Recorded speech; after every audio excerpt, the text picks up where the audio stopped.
It's Saturday, February 15th. Right now on 12 News at 10. U.S. troops arrive from New York to Arizona's southern border. What we know about their mission to support U.S. Customs and Border Patrol, and how many more are expected by Monday. I'm meteorologist Lauren Rainson. After a taste of winter these last couple of days, now temperatures are back on the rise for the rest of the week. I'm Trisha Hendricks. As we continue to celebrate Black History Month, we're shining the spotlight on the only Black-owned bookstore here in the Valley, ahead of a big festival celebrating their rich history and those making history. And as RSV cases are ramping up in Arizona compared to other years, we're keeping you safe. How you can reduce your risk of infection. 12 News at 10 starts now. Well, thanks for joining us on this Saturday night for 12 News at 10. I'm Jade Cunningham.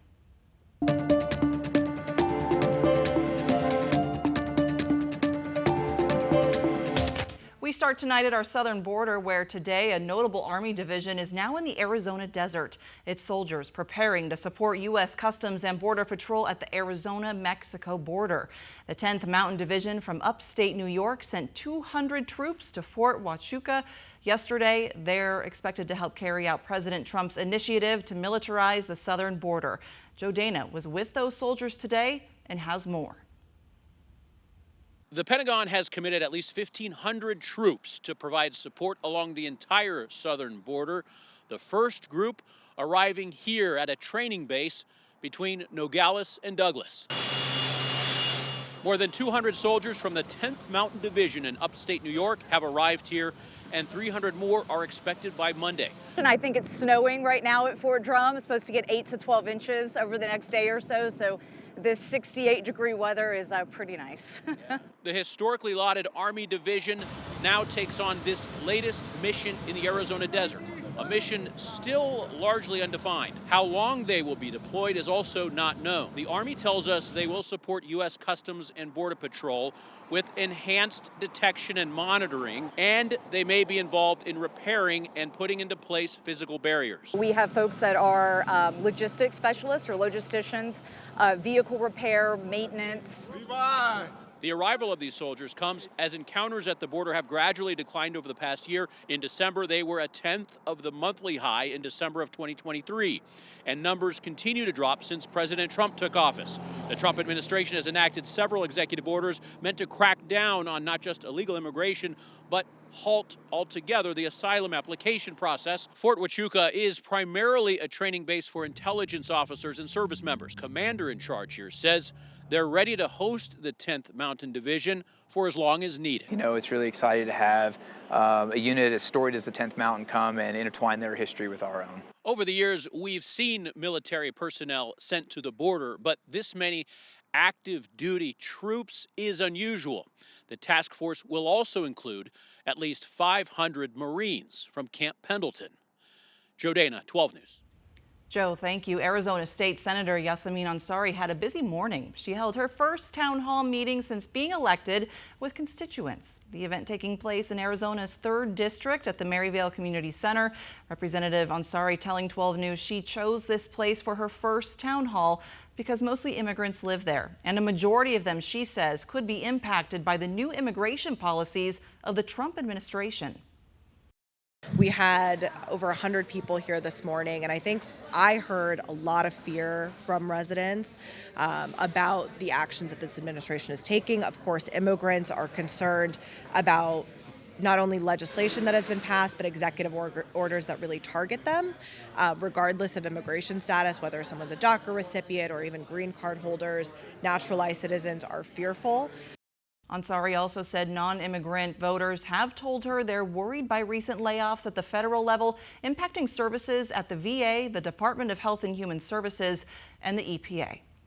Developing tonight, an Arizona state senator caught going well over the speed limit was not given a ticket due to immunity. On January 22nd, the Arizona Department of Public Safety says Jake Hoffman was stopped on US 60 after traveling nearly 90 miles an hour in a 65-mile-per-hour zone.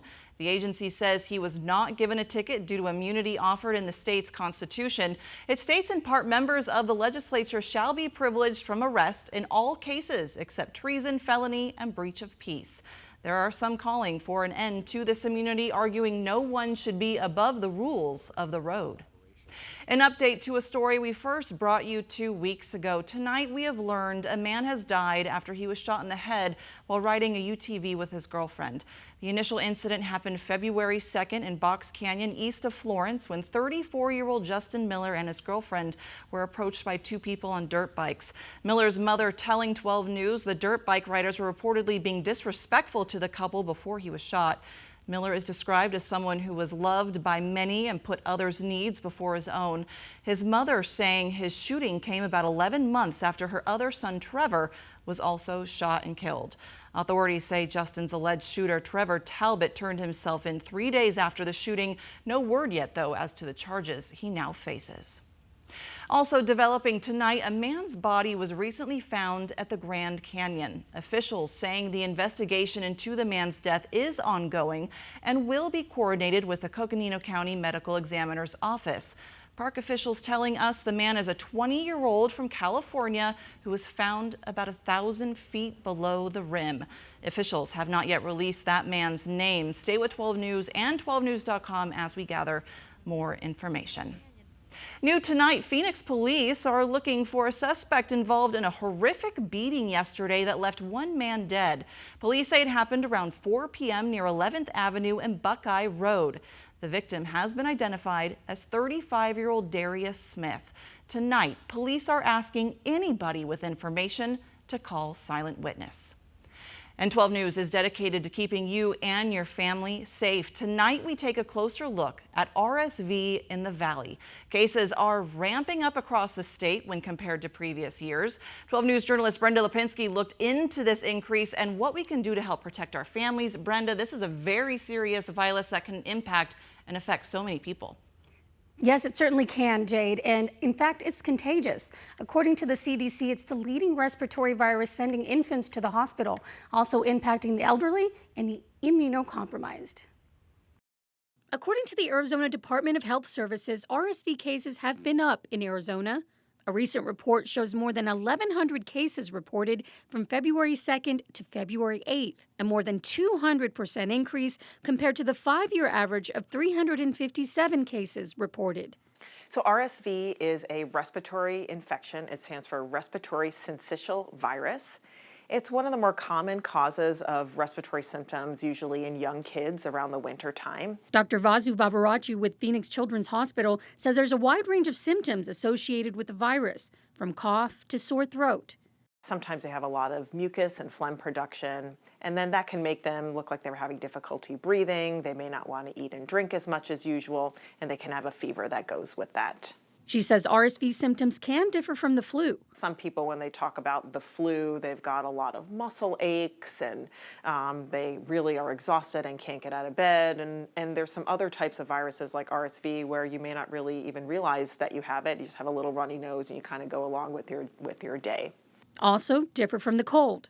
RSV is a slightly different kind of an infection. It tends to cause more symptoms the younger that kids are because it affects the part of the respiratory tract that's lower down. It can cause a lot of mucus and phlegm in the lungs, a lot of cough.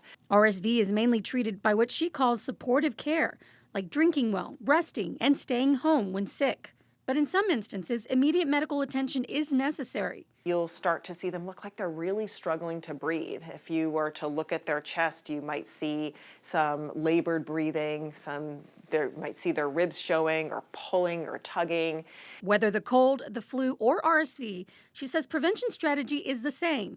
Washing your hands, staying at home. It's so important to keep that contagious droplets within a closed area. That could include wearing a mask so you don't get other members of your own family sick.